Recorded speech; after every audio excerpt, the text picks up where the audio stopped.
el programa donde lo que no se oculta es el conocimiento y lo que no se negocia es la verdad. Betel presenta No Negociable.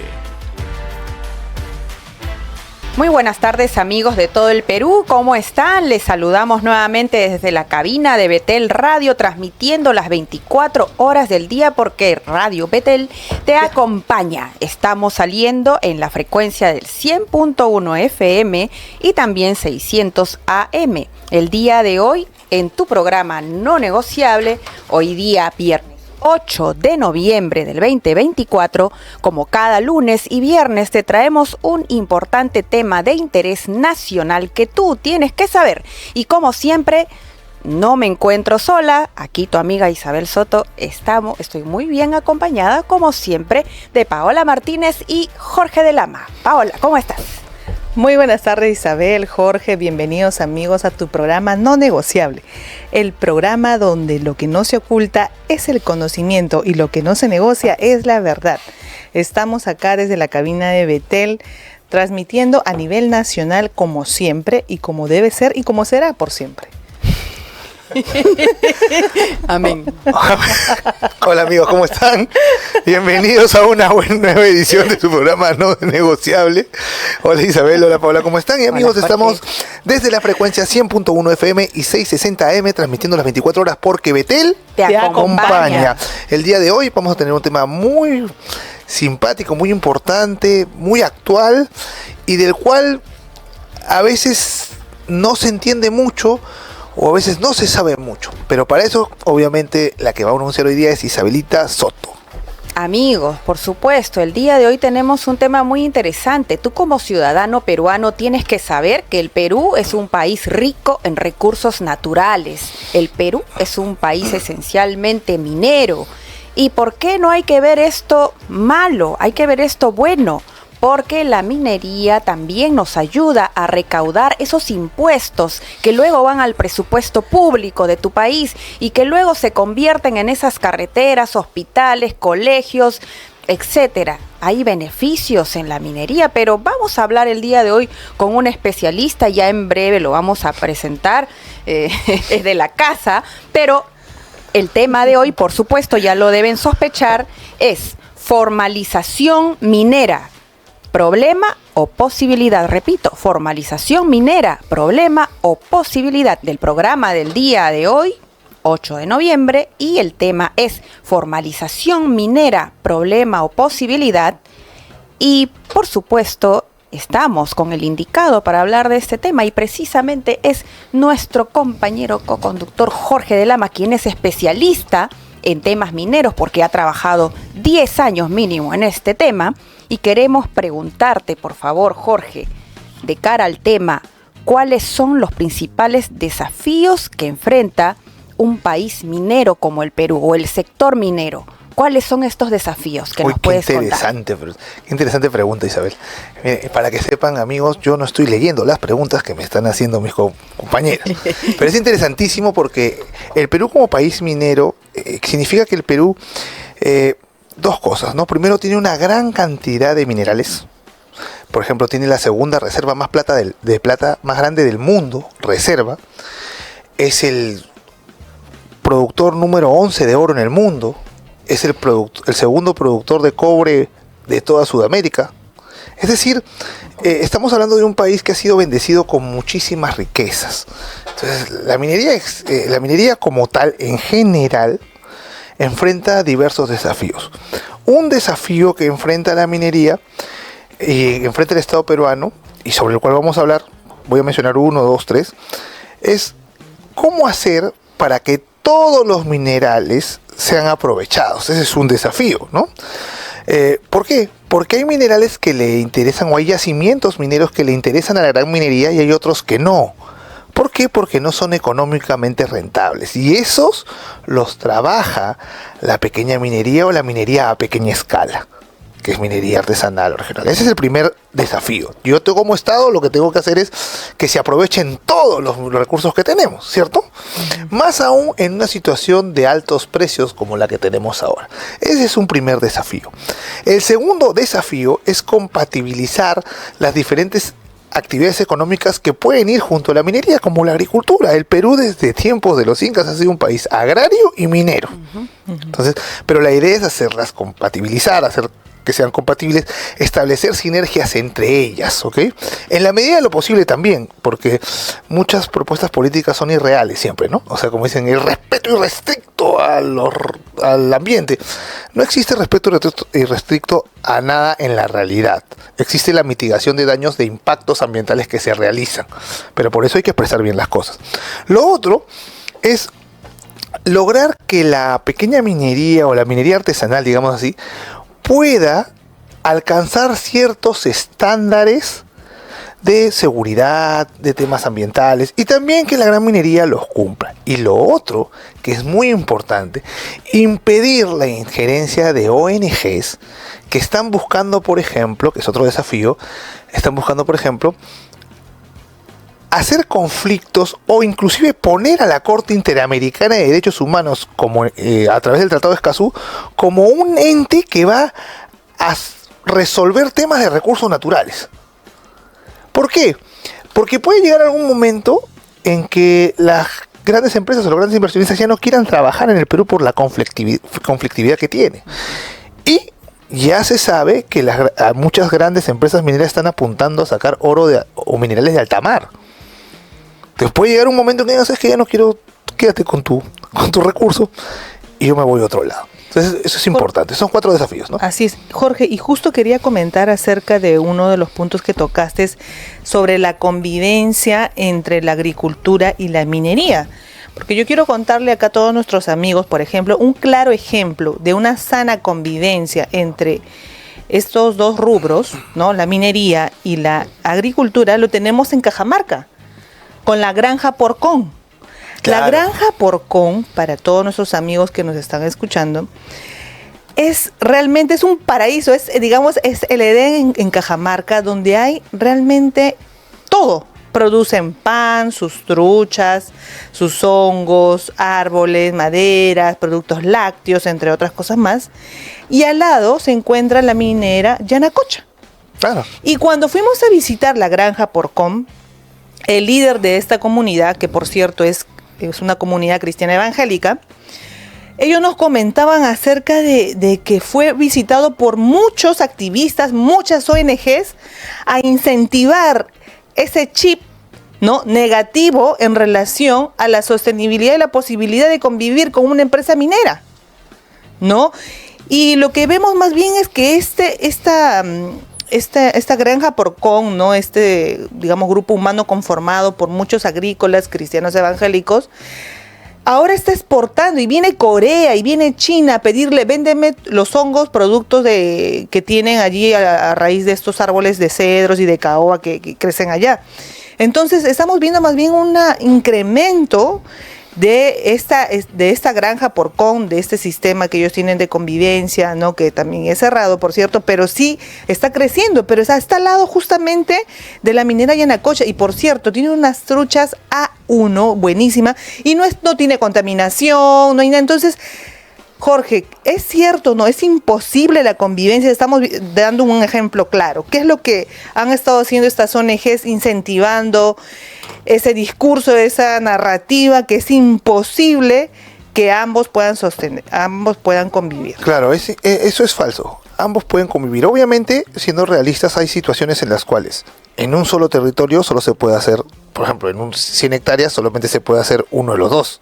¿Entiendes? Por ejemplo, ¿no? Si el yacimiento está en un lugar y hay competencia por decir qué se debe hacer, obviamente vamos a ver quién es el titular del derecho para decidir, ¿no? O sea, lo que quiero decir es que en un lugar donde hay un yacimiento minero, o se hace el yacimiento o se hace la agricultura. Pero eso no significa que lo que tú has dicho.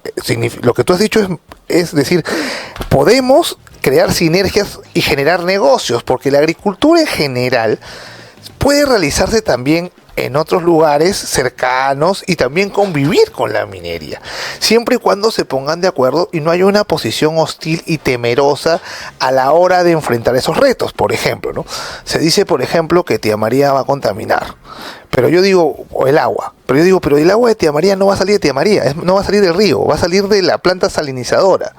Entonces, puede haber oposición, pero tiene que estar sustentada en hechos reales, porque si no, el problema o el conflicto no se soluciona. Los conflictos en realidad, mayormente, tienen motivaciones que no están expresadas en las negociaciones. Y cuando eso ocurre, y eso lo vemos nosotros que trabajamos en el Congreso de la República, y sabemos que muchas expresiones de los políticos a la hora del pleno no son sus reales motivaciones. Entonces, cuando eso ocurre, donde no se expresan en una mesa las reales motivaciones que generan el conflicto, es donde no se llega a soluciones pacíficas para nadie. Porque cuando yo, por ejemplo, imaginemos que yo tuviera un interés que no tiene nada que ver con lo que le voy a pedir a Paola. Yo quiero decirle a Paola, ¿sabes qué? Yo quiero realmente que me des tal cosa. Pero esa no es mi motivación. Entonces Paola, si me la den, no ha satisfecho mi motivación. ¿Sí o no? Imagínate que tenga yo un dirigente de la ONG que lo que busca es paralizar la minera y crea y asusa a la población para algo, ¿no? No digo que las mineras no fallen, ojo, las mineras, muchas mineras han cometido un montón de cosas que por las cuales no solo tienen que pagar, sino que además tienen que ser sancionadas, y eso yo estoy de acuerdo. Pero imaginemos que el conflicto nace por una aparente idea de que se va a contaminar un recurso, ¿ya? La ONG que está atrás o el dirigente que está atrás no sabe si se va a contaminar, y la gente va y negocia con la minera y dice no, que no se contamine. Así solucionan el problema. El interés que está atrás, ¿cuál es? Es que se trabe el proyecto, no me importa el agua. Claro. Y por tanto ya no hay una negociación en buena fe, en buenos términos. Ese es el tema. Entonces, sí es posible que sean compatibles, sí es posible que se encuentren sinergias, sí es posible que colaboren entre sí. Es posible, la agrominería es posible. Ahora, el tema que más se está saltando no es la gran minería en general, sino se está hablando mucho de la minería ilegal, ¿no? Y se está hablando mucho, creo que se estuvo debatiendo en el Congreso el tema del Reinfo. Entonces, a lo que se le ha puesto el ojo como lo más contaminante y lo más dañino es a la minería ilegal. Pero se le ha colocado a la minería ilegal, dentro ahí también está la minería artesanal, la pequeña minería, la minería a pequeña escala. Y el problema es que se ha dado un enfoque, digamos así, punitivo. Y por eso el Reinfo, que es el registro para la digamos así, para la formalización minera, donde se escribían ¿no? Este proceso de formalización ha fracasado. Y ha fracasado, en mi opinión, porque el enfoque siempre fue malo. Porque en el Perú el enfoque para combatir la informalidad nunca ha sido, en temas de actividades económicas, nunca ha sido un enfoque de dar fomento, de dar sostenibilidad a la actividad de la persona, sino simplemente de ponerle requisitos y que cumpla ciertas leyes. Pero si su negocio le va bien o le va mal, al Estado no le importa. Y eso ha pasado con los comerciantes. Por ejemplo, el señor, por ejemplo, que puede estar vendiendo algunas cositas en la calle, es porque no tiene una tienda donde hacerlo, porque no tiene plata. Pero igual tiene que comer, ¿cierto? Y por eso lo hace. Y el enfoque de los gobiernos en el Perú, el enfoque legal es, pero no estás cumpliendo esta norma, tienes que cumplir esta norma, tienes que cumplir esta norma. Pero todo cumplimiento de norma cuesta. Y es simple saber que lo que no puedo pagar no lo voy a cumplir, ¿cierto? Uh-huh. Y que todo el mundo que hace una actividad económica es para que esa actividad económica prospere y para que tú puedas satisfacer tus necesidades. Entonces, solo para empezar, tenemos que distinguir en las cosas. Una cosa es una actividad de naturaleza intrínsecamente criminal, como sería el asesinato, el aborto, como sería la extorsión, el sicariato, y otra cosa es una actividad económica criminalizada porque la política pública de un Estado determinó que ciertas cosas de esa actividad económica no son correctas. Me explico. La actividad minera en sí es una actividad económica, no es una actividad eminentemente criminal, porque hay minería regulada por el Estado. El Estado no podría regular un delito, ¿cierto? Imagínate el Estado regulando la violación sexual. No puede regularla, la prohíbe. Pero en cambio la minería, como es una actividad económica, el Estado la regula, ¿cierto? Así como la venta de alcohol o como la venta de cigarros, no a menores de edad, pero la regulo. Es una actividad económica. Entonces, en ese sentido, lo que hace el Estado es decir, bueno, esta actividad es económica, no es criminal, eminentemente criminal no es, pero algunas cosas, ¿dónde, cuándo y cómo, puedo yo decir que sí es criminal? Por ejemplo, si haces una minería en el Manu, o en un parque nacional, no intangible, Es decir, obviamente eso sería criminal. Pero nuevamente, es una decisión política. No es porque sea completamente inherentemente criminal. Es política. Estoy hablando de una actividad económica regulada. Entonces, lo que ha pasado en el Perú por años es que a todos los problemas con la informalidad siempre le da soluciones de cumplimiento de normas. Quiere que la persona que tiene con la justas un puestito cumpla pues la norma laboral, la norma tributaria, la norma de seguridad, y anda a ver cómo haces con tu puestito. Jorge, hace como un mes aproximadamente comenzaron a salir reclames y ahora esta semana ha sido el boom en todos los medios, sumamente financiada a través de este colectivo Paz, en el cual han intentado vincular justamente las actividades criminales con estas, con la minería pequeña, de menor escala, artesanal, imputándoles directamente hechos como la trata de personas, el lavado de dinero, el incremento de las extorsiones, señores. Claro, Y uno meten a dice, todos en el mismo saco. Entonces hemos dicho, ¿qué está pasando acá? Porque yo pensé que era un colectivo relacionado al tema, pues, de que están llamando la atención en relación a las extorsiones, a la inseguridad, ¿no?, que estamos viviendo últimamente, pero al final, tanto boom, ¿no? Hace unas horas, inclusive, estaba en un centro comercial y escuchaba claramente que esto lo relacionaban con el tema del Reinfo, ¿no? Y echándole la culpa al Congreso. El Congreso va a aprobar, va a extender el plazo, otras cosas más en relación al Reinfo, que ahora nos va a explicar Jorge de qué trata. Entonces, antes de ir al detalle del Reinfo, queremos ver que existe ya una narrativa súper poderosa, muy bien financiada, con grandes actores, me supongo que es la gran minería, Yo ¿no? opino que sí. La gran minería que no quiere pues que estos pequeños sigan manteniéndose, que sigan trabajando, que sigan generando, porque están generando puestos de trabajos, que tienen empresas que pagan Tienen que comer. los impuestos y que tienen que comer. Tienen que comer, tienen que Entonces vivir. estamos viendo un Y tema, son peruanos, ¿eh? La mayoría son un tema peruanos. de restricción de mercado, donde los grandes no nos están dejando que los pequeños, así lo podemos resumir para que usted, amigo, nos pueda entender en relación al tema de la minería, no está permitiéndole a estos pequeños que puedan realmente mantenerse y continuar. Vamos al enfoque que señalaba Jorge, un enfoque punitivo, normativo, y no un enfoque en donde se pueda que el Estado promueva y promocione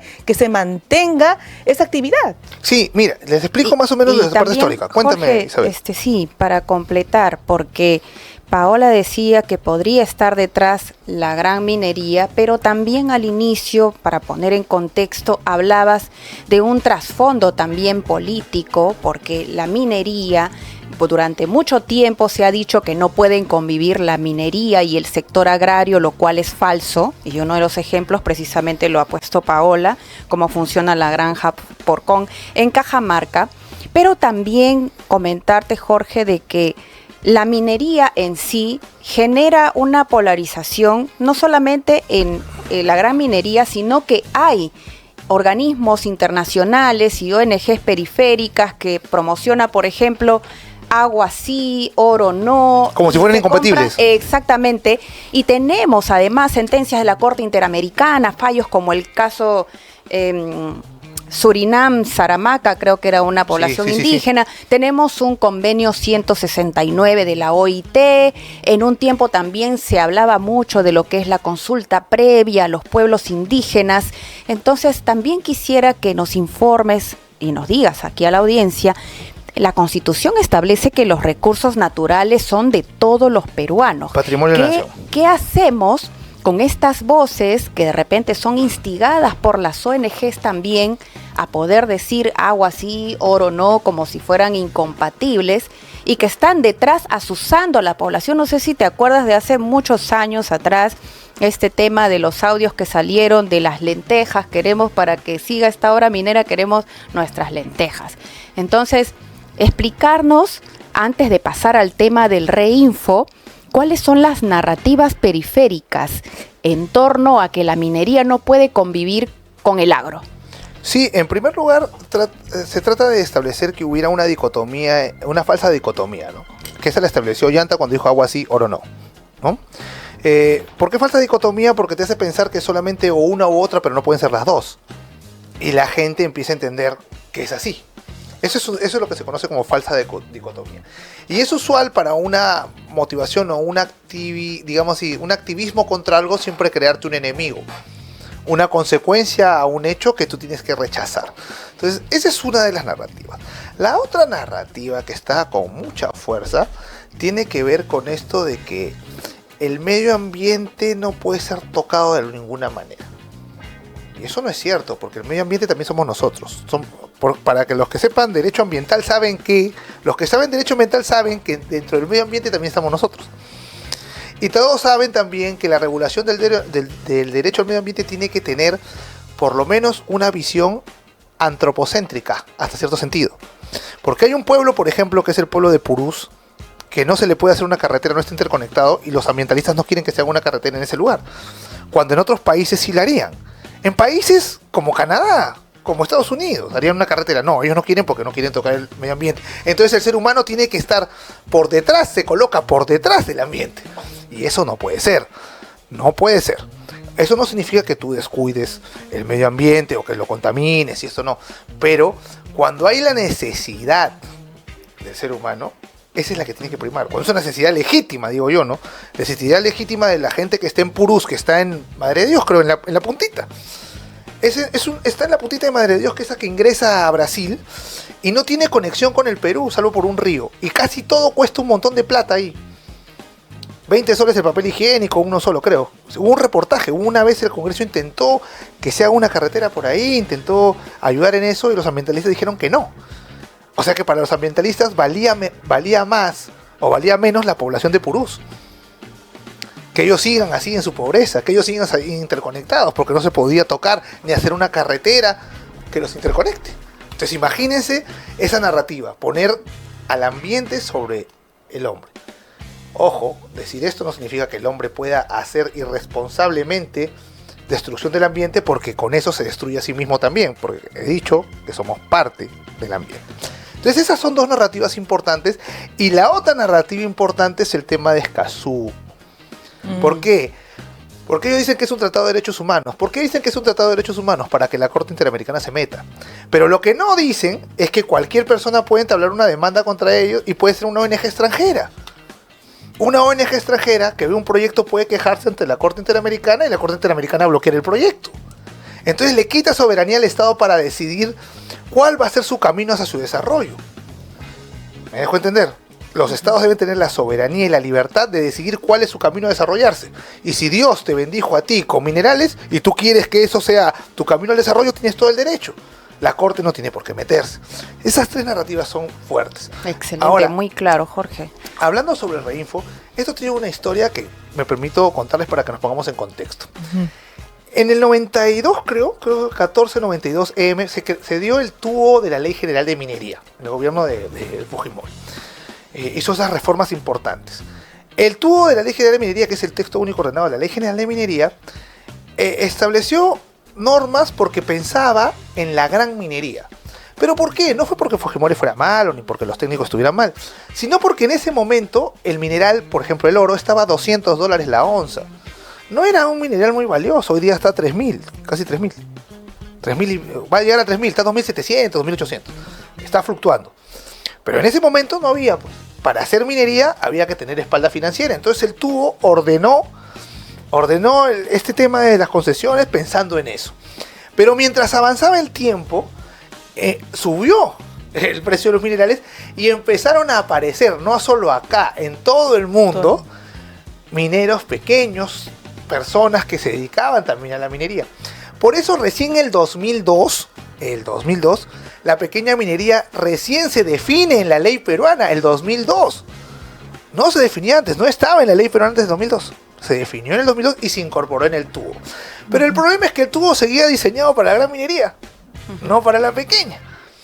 Y pasado el tiempo, cuando llegó Ollanta el 2012, ya se había dejado de lado el proceso de formalización y promoción minera que había en el 2002, y en el 2012 él instala una política punitiva. No lo digo yo, lo dice el gobierno británico en un informe que tiene. Dice, instala una política punitiva donde establece la definición entre minería artesanal e ilegal, minería informal ilegal, y ya empieza a colocar delitos de minería ilegal y empieza a criminalizar la actividad de acuerdo a lo que él considera correcto y correcto. Como dije, siempre la criminalización de actividades económicas tiene componentes de política pública de Estado. No es porque sean inherentemente criminosas, sino porque el Estado decide qué es. ¿Ya? A partir de él, se creó el proceso de formalización minera del 2012 hasta hoy y nunca acabó. ¿Por qué nunca acabó? Porque los plazos se iban aplazando. ¿Y por qué se iban aplazando? Porque él establece requisitos que los mineros artesanales no podían cumplir. Y no pueden cumplir. Así de simple. ¿Por qué? Por muchas razones. Y ahí está el punto en lo que tenemos que cambiar de enfoque.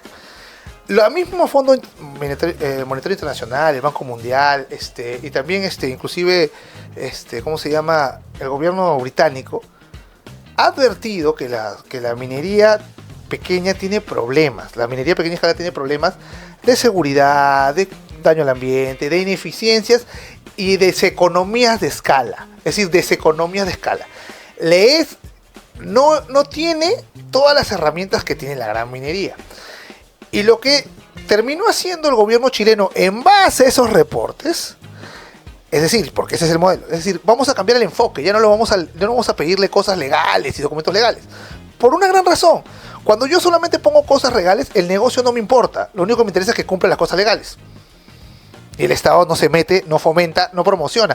Promociona sí, pero no fomenta. Y el fomento es dar plata, es poner plata.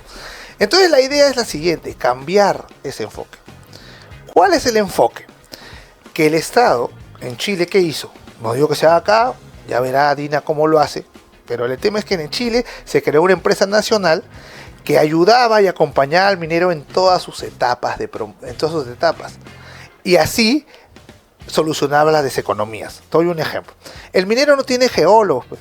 Los mineros artesanales no tienen geólogos, no tienen equipo de geología, no pueden gastar en perforaciones, entonces van siguiendo de acuerdo a lo que ven.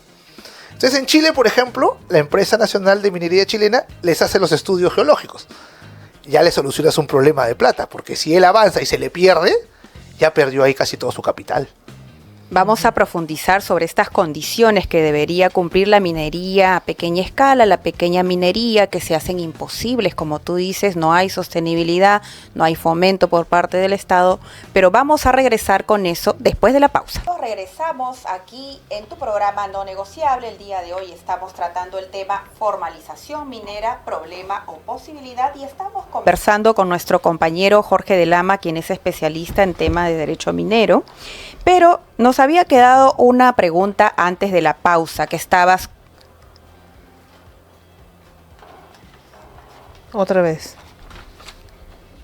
¿Qué pasó?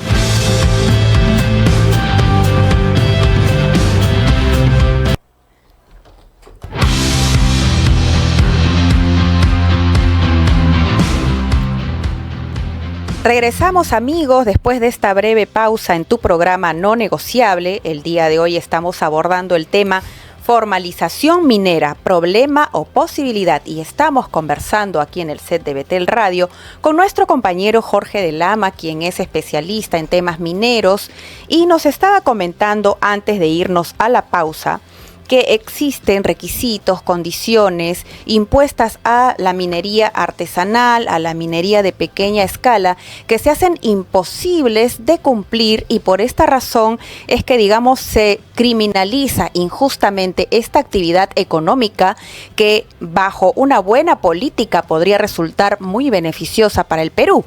Pero queríamos que nos comentes, Jorge, ¿cuáles son estas condiciones, estos requisitos imposibles de cumplir para un minero artesanal o de pequeña escala? Por ejemplo, te pide, por ejemplo, que tú tengas la concesión, pero sin embargo, las concesiones mineras con la regulación actual pueden estar 30 años en manos de alguien sin que las trabajen, lo cual fomenta que el acaparamiento de concesiones. Claro. ¿Cierto? Porque de acuerdo al artículo 66, creo, de la Constitución, si me puedo equivocar, se establece que al Estado le interesa que el mineral sea aprovechado.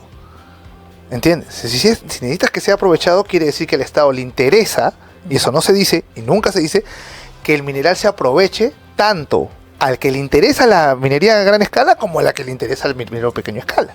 Y entonces lo que termina sucediendo es que se han acumulado concesiones mineras.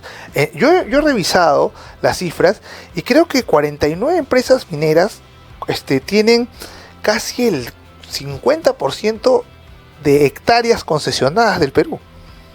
Es un montón. Y eso creo que es motivo para tal vez hacer un proyecto de ley. Sí, y es lo que justo de le decía, reforma. Y es justo, ¿no?, lo que le decía, que el TUO mantiene ha metido a la minería artesanal, pero mantiene todo. La normativa de gran escala. A gran escala, favoreciendo a gran escala. Claro, porque imagínense, amigos, de que la empresa pues tenga las concesiones, 20 concesiones, pero solamente viene trabajando una concesión. ¿Qué hay de las 19 otras? ¿Por qué no se permite que las otras concesiones puedan ser trabajadas por otras empresas o los a veces los de solamente pequeña acaparan? escala? ¿Y por Así qué? es. Porque la legislación te permite tenerlas 30 años sin trabajar. Claro, vas a pagar penalidades, vas a pagar alguna cosa, pero es sin trabajar, pues. Claro. O sea, y a lo que le interesaba al Estado no es que pagues penalidades, sino que la trabajes, Claro. que es otra cosa.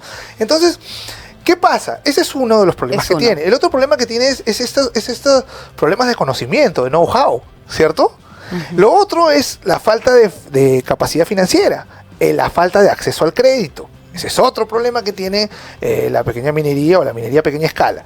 Lo otro problema que tiene es el desconocimiento a veces o la falta de personal técnico, porque a veces el mismo minero es el mismo que hace la chamba. Pero Jorge, antes de eso, el tema del acceso al crédito es justamente por la condición que el Estado le da de informal. Exactamente, ya criminalizado. Ya no te doy, criminalizado, ¿qué banco te va a dar? Exacto. Ahora, ¿qué sucede? Tampoco esto, como repito, estamos hablando de las deficiencias de la pequeña minería, porque las tiene, de la minería a pequeña escala, ¿no? Las tiene. Pero para eso, y lo que antes de la pausa, hablamos que Chile había implementado una política de fomento. En el Perú hay política de promoción, pero no de fomento, porque en el fomento se tiene que poner plata, pues.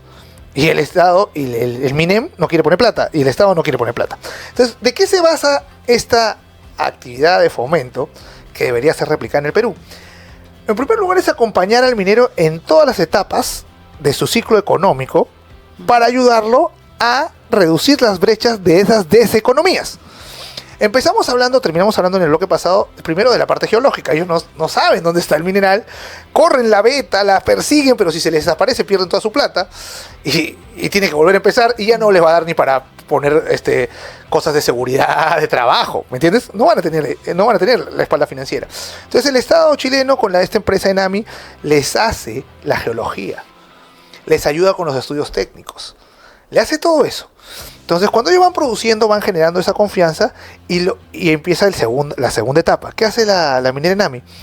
Tiene plantas propias o alquilando plantas de terceros, les procesa el mineral a los mineros.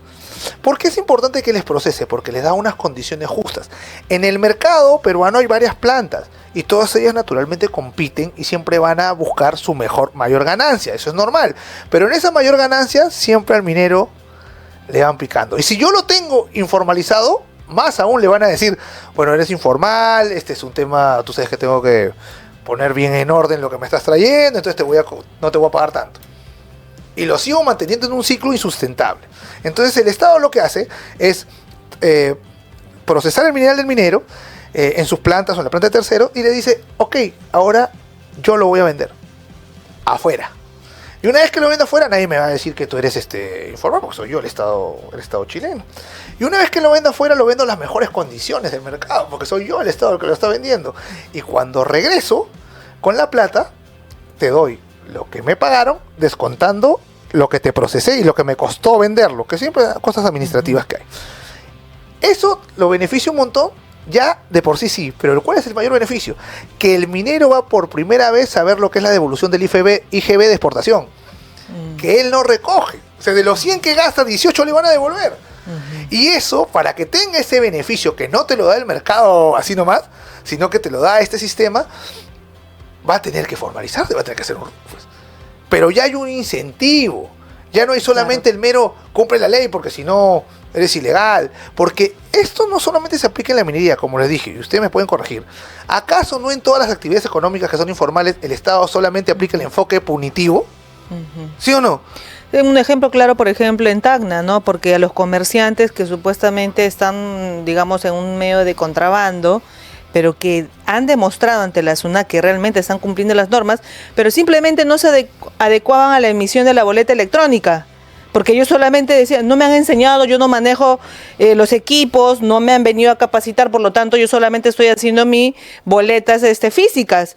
Y ellos pedían capacitación, pero sin embargo SUNAT no entendía eso y ¡pah!, cerraban el negocio. Entonces el tema punitivo realmente es un enfoque que está muy arraigado y evita justamente que se promocione, que se dé el tema de fomentar finalmente, ¿no? Que es lo que queremos. ¿Sabes cuál es el problema?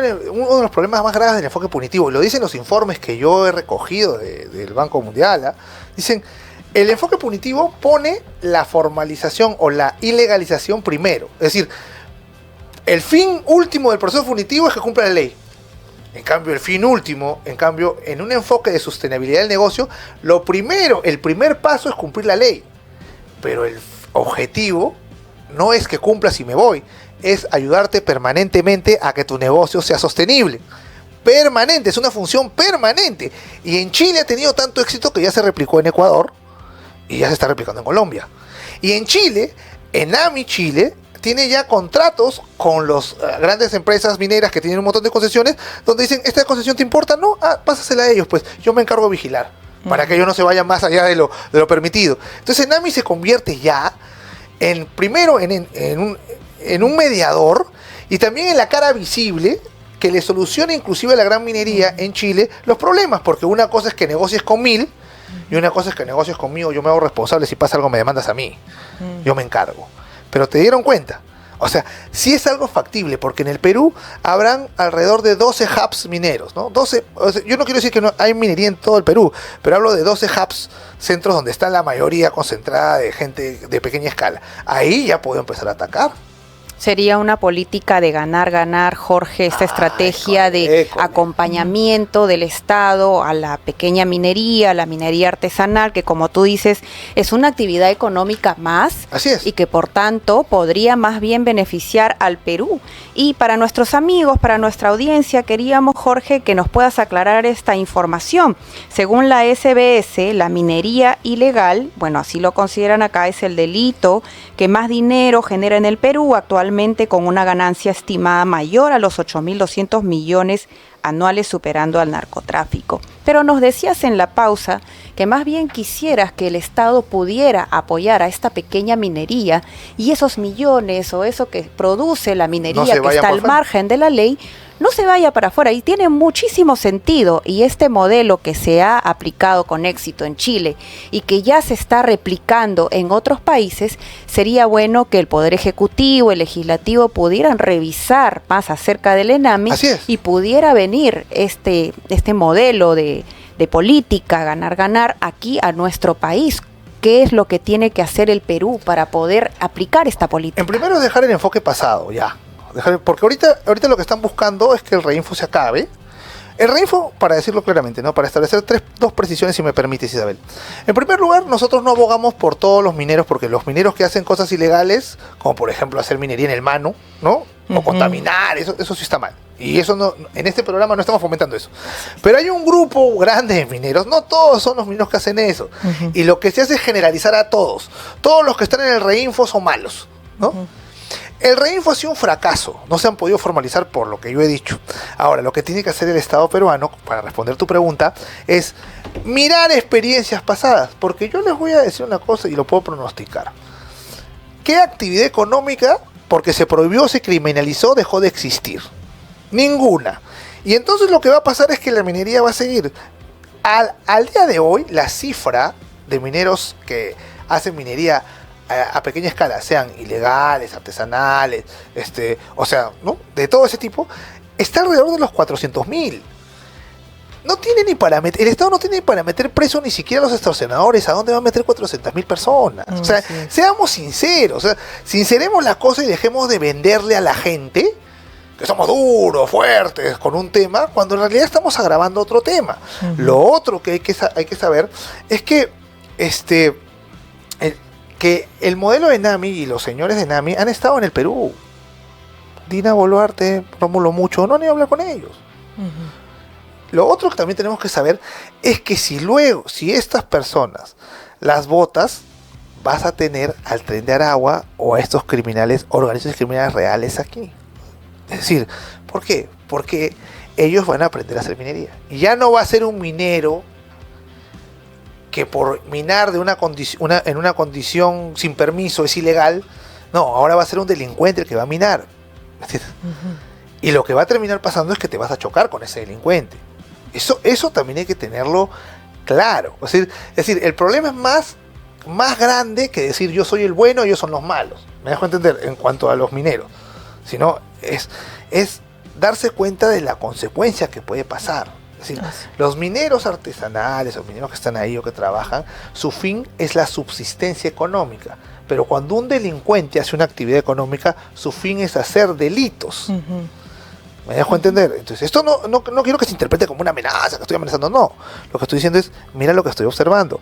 Los mineros se han dado cuenta, los delincuentes se han dado cuenta que a los mineros artesanales, como los has marginalizado, como siempre sacas cosas en la tele diciendo que son los malos de la película, los delincuentes saben, si lo mato a él no va a pasar nada.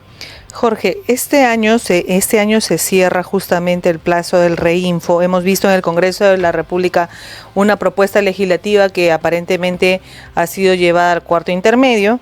El ministro del Ambiente, por parte del Ejecutivo, ha señalado que la posición del Ejecutivo es que este registro no debe ampliarse. Ya marcó una posición. Y que más bien ahora van a presentar un proyecto de ley al Congreso de la República, dice, un proyecto de ley de formalización minera. ¿Cómo ves el panorama con estas acciones? En primer lugar, fue una cuestión previa. Y lo otro que te quería comentar es que esa ley no tiene nada que ver con la formalización, porque inclusive yo he conversado con gente del MINEM y la verdad es que esa ley, ellos mismos me han dicho, esa ley no tiene que ver con la formalización. Esa ley es a partir de que ya se terminó el proceso de formalización. Es decir, ya no te vas a formalizar, vas a empezar de cero. Formalizar, en realidad, es regularizar una situación irregular, ¿cierto? Irregular porque faltan requisitos. Esta no es así, esta no tiene que ver con regularizar nada. Lo que hace esta ley es ya, a partir de ahora, para hacer pequeña minería necesitas esto, si no, no lo haces. ¿Me entiendes? No es que te encontraron haciendo y hay que regularizar. Entonces, no tiene nada que ver con la formalización. Entonces, falta de sinceramiento por parte del Ejecutivo. O no lo conoce, o no la leyó el MINAM. Porque es el Ministerio del Ambiente, ¿no? Así es. Entonces no la ha leído. Entonces no la ha leído, le han informado a sus asesores y no ha leído la norma. Pero ese es un punto. Lo segundo es que esta ley, ¿para quién va a ser? El proyecto de ley. El proyecto de ley, que es la ley. Y también entender una cosa. Esta ley la debieron sacar hace años, ¿ah? Porque en una ley anterior, donde también se amplió el Reinfo, se dijo, ustedes tienen la obligación de presentar esto hace años. Nunca la sacaron. Recién la sacan ahora. Yo creo que para que coincida con este tema. Pero les comento, de todos los mineros que existen en el Perú, que bueno, he encontrado yo que hay cifras diversas, pero digamos que sacamos un promedio de 350.000 mineros artesanales, solo 9.308 se han formalizado. No se formalizó nadie. ¿Cuántos? 9.000. ¿De cuántos? De 350.000 que existen. No es atractiva la formalización. Claro, muchos de los que están ahí no se registraron en el Reinfo. Luego se registraron 80.000 y cuando terminaron 9.000. O sea, nadie. O sea, nadie. Entonces, la pregunta del millón es, aquí es la pregunta del millón, ¿qué vas a hacer con los otros? ¿Lo vas a arrastrar a la criminalidad? ¿Los vas a más? Porque son peruanos, ojo, y están haciendo, no todos, no hablo de todos, porque a veces me dicen que la minería ilegal está ligada a otros delitos y ellos dicen, hay un argumento que dice que el Reinfo protege a los que hacen trata de blancas. Un momentito, el Reinfo no tiene nada que ver con trata de blancas. O sea, que un fiscal no vaya a un yacimiento minero ilegal donde hay trata de blancas, puede entrar, ¿cierto o no cierto? Me equivoco. Puede entrar. O sea, no es que no lo protege la trata de blancas. No, tú puedes entrar, es un delito completamente diferente. El tema ¿Qué es lo que va a pasar, Jorge? Porque hay una fecha límite para el 31 de diciembre. ¿Y qué va a pasar al siguiente día, el 1 de enero? El 1 de enero todos son criminales. Toda la pequeña minería, todos los que no cumplido todos los que no tienen los requisitos que pide son ilegales, son criminales ya son parte del delito de minería ilegal. Entonces yo digo, esas 350.000 personas y todos los demás que están alrededor de ellas, que son hijos, mamás, ¿no? Porque no todos son así, no puedes generalizar así, decir todos son unos delincuentes. Sí hay, han dicho que no. Así como también en las empresas formales hay delincuentes. ¿Y van ¿no? a ser pasibles de ser perseguidos o crees que el Sí, Ejecutivo puede hacer una mesa de diálogo, No, alguna el Ejecutivo propuesta? no va a hacer una mesa de diálogo porque ya mostró su postura. Entonces lo que va a pasar, lo que podría pasar, primero es que hayan paros, porque los mineros van a hacer sus paros. Eso es lo que siempre han hecho, medida de fuerza, ¿no? Ujú. Lo otro que va a poder pasar es que ya los mineros van a seguir ejerciendo su minería, pero ya lo van a hacer con mayor cercanía a la criminalidad, ¿no? Y también podría pasar que como los has marginalizado, los criminales grandes se apoderen también de algunas minas o algunos centros de ahí y sean los que dirijan este tema. Entonces creo que hay que entender las cosas. Yo sé que hay problemas con la gran minería y los pequeños mineros y los mineros artesanales, porque a veces los mineros artesanales han minado en las concesiones de la gran minería. Pero nuevamente, yo creo que el problema es más grande, más complejo y tiene que resolverse con una mirada integral, no con una mirada de yo soy lo bueno, ellos son los malos, porque todos ellos son peruanos. Y todos ellos son peruanos, ¿eh? Entonces, si el mineral y si las oportunidades no son para todos,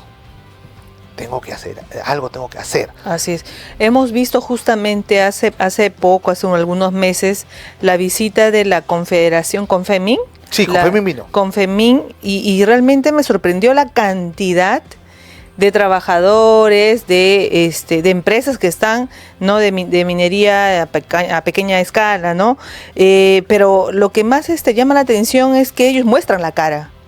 Claro. O sea, son visibles. Sí, son visibles. Cuando vemos en las marchas, inclusive de otro tipo, vemos enmascarados, encapuchados, Qué buena ¿no?, que supuestamente están marchando por algo legítimo, un pedido justo, ¿no? Pero en este caso estamos viendo que realmente ellos se muestran como tal, y han tenido diferentes reuniones con varios líderes políticos, y el tema está en que creo que el Ejecutivo no está viendo realmente el problema que se va a armar. Sí, claro, no está Porque viendo lo que no está viendo el problema que se va a armar, y sobre todo tal vez estarán informándole mal al ministro del Ambiente, porque la Policía Nacional del Perú ni los fiscales tienen la capacidad suficiente, operativa, logística, para ir a perseguir a todos los yacimientos donde están supuestamente ahora esos mineros informales. Entonces, tenemos que decirlo desde aquí, de que ese tema realmente va a explotar y puede ser también perjudicial, inclusive sumarse una más a este gobierno.